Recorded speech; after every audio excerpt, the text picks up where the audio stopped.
Alright, y'all, it's Lady Jarhead. I had a bunch of questions on doing tutorials.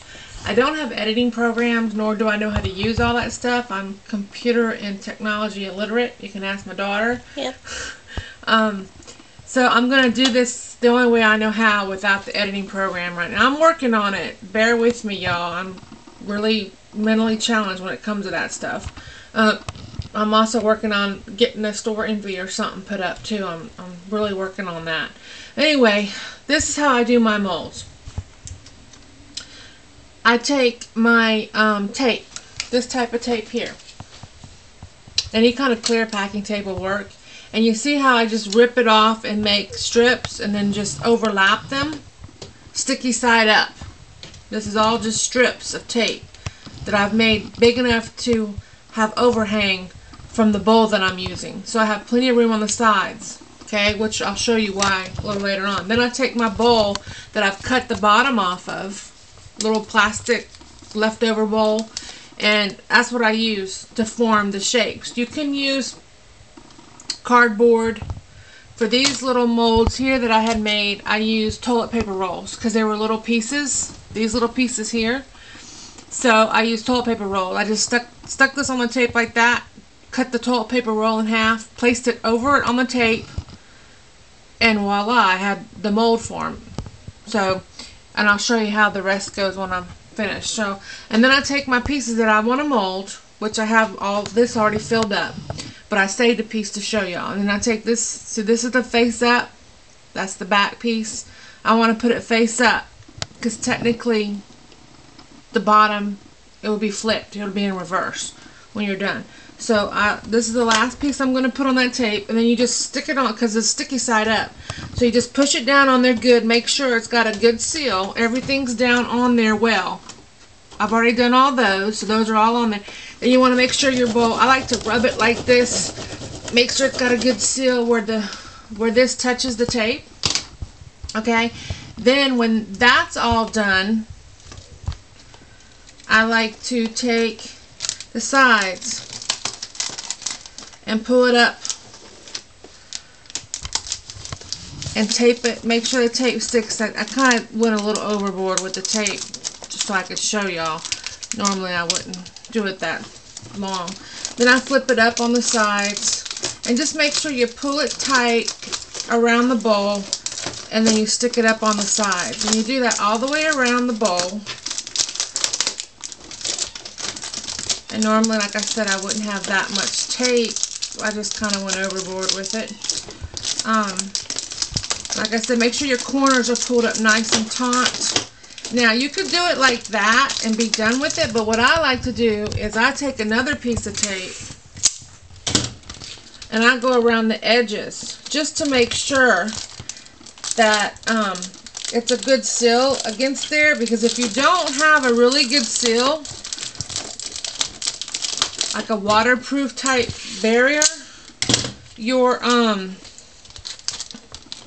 silicone will leak, and at a couple $100 a gallon, you really don't want to be leaking any of it. It's like liquid gold. You don't want to waste any of it. Okay, so once I have a really good seal around the edges, and I know that it'll hold that silicone in really well. It's not pretty, but it works. It's functional. Okay? And once I have that done, then I take, I'm sorry, my work table's kind of full. I got 25 things going on at once. So I just got my new silicone in. That's why I'm doing a mold. This is my new silicone. I will let you know how it works. I'll do a review once this sets up. It's going to take 3 hours to set up. I've already mixed equal parts of part A and B in this cup. You have 30-minute work time with this silicone. I think that tap silicone, you have a little bit longer work time, and the tap sets up in about an hour and a half to 2 hours. So this is a little bit longer to set up, but I can wait 3 hours. What I've noticed too, I know I keep going off subject here, what I noticed too is these lights produce a lot of heat, and they help my resin pieces set up faster. But if I set the mold like that, it'll also help this silicone cure faster too. So that's just a little tip I've picked up that works for me. I mean, you don't have to do that. I'm impatient. I like things to go quicker. So I think I've poured enough to cover this mold. Technically, you should fill your mold with rice fill your mold with rice until the rice has covered all your items, and then pour that in a cup. And however much rice, like if it's 2 cups of rice, then you're going to need 2 cups of silicone to fill your mold. That's how you can get the dimension of how much volume you'll need to cover your piece. I just eyeball it because I'm too lazy to do the rice stuff. But that way you'll know you won't have to keep mixing up more to cover it. But like I said, I'm kind of lazy. So this is how I'm doing. So if you needed 2 cups of silicone to fill your mold, then you would use 1 cup of part A and 1 cup of part B, and of course you'll have 2 cups. So I have mixed this really good. You don't want to produce a lot of air bubbles, you don't want to whip it, but you need to scrape the sides and the bottom just like you would do with resin. It's pretty much the same basics as resin as far as mixing equal parts. And then once you're ready to pour, you kind of wipe. Do not use wood.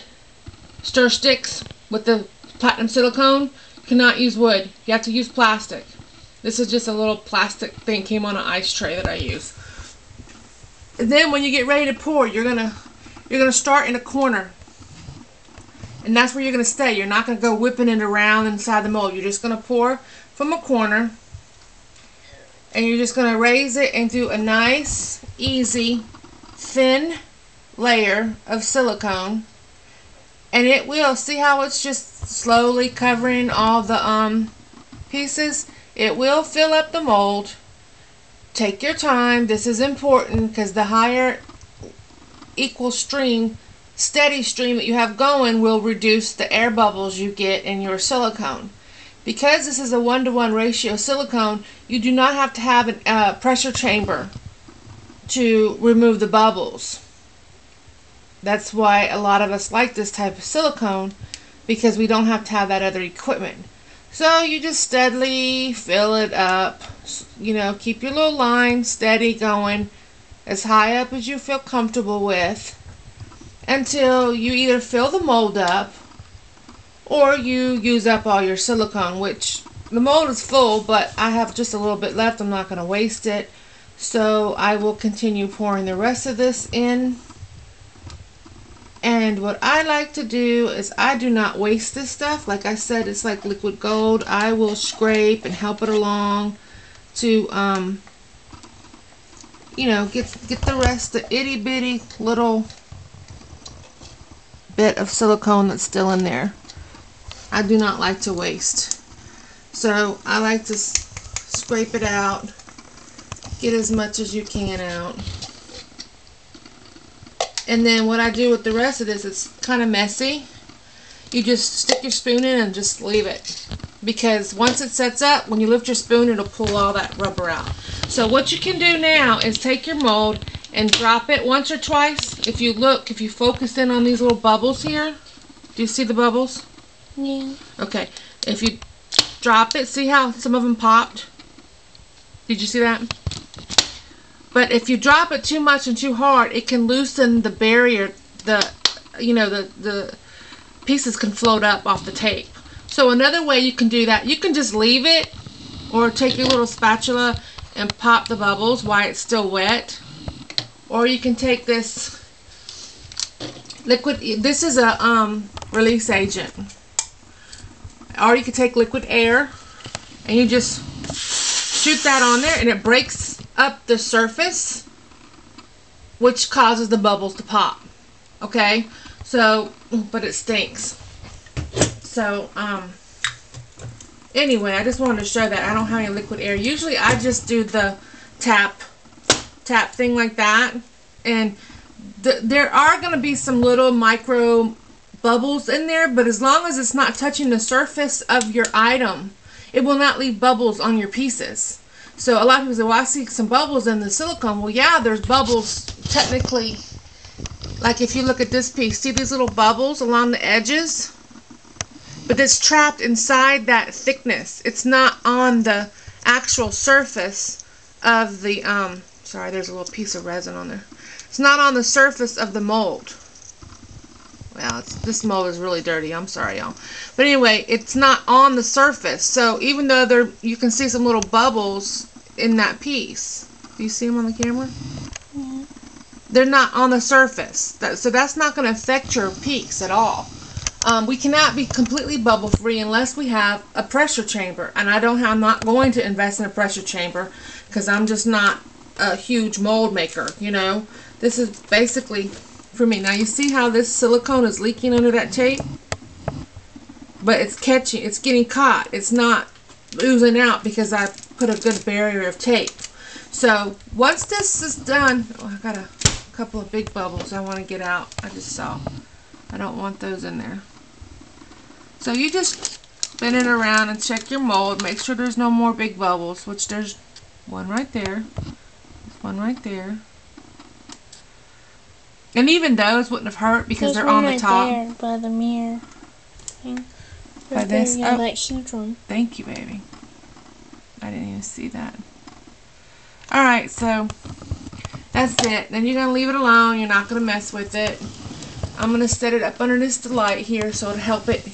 And then once I demold it, I will also do another video on that and show y'all how I demold. It's going to take at least another 3 hours to set up. But this is my first time using this silicone, so when I demold it, I will also do a review on it. This is the tap silicone mold, so I will have something to compare it with, you know, up against each other, and I'll let y'all know. And then if I like it and my review turns out well, I will give you the information on this silicone. I'm not going to do it and I'm not going to promote it until I know it's something I will use myself. So that's a tutorial on mold making. I will try to do, I know people have been questioning me about doing some tutorials on these tiles. That would have to have an editing program because there's just so many steps in those. I would not be able to do that in one video. So I will continue working on getting editing program in place. I'm currently working on, I still gotta mold those too. I'm currently working on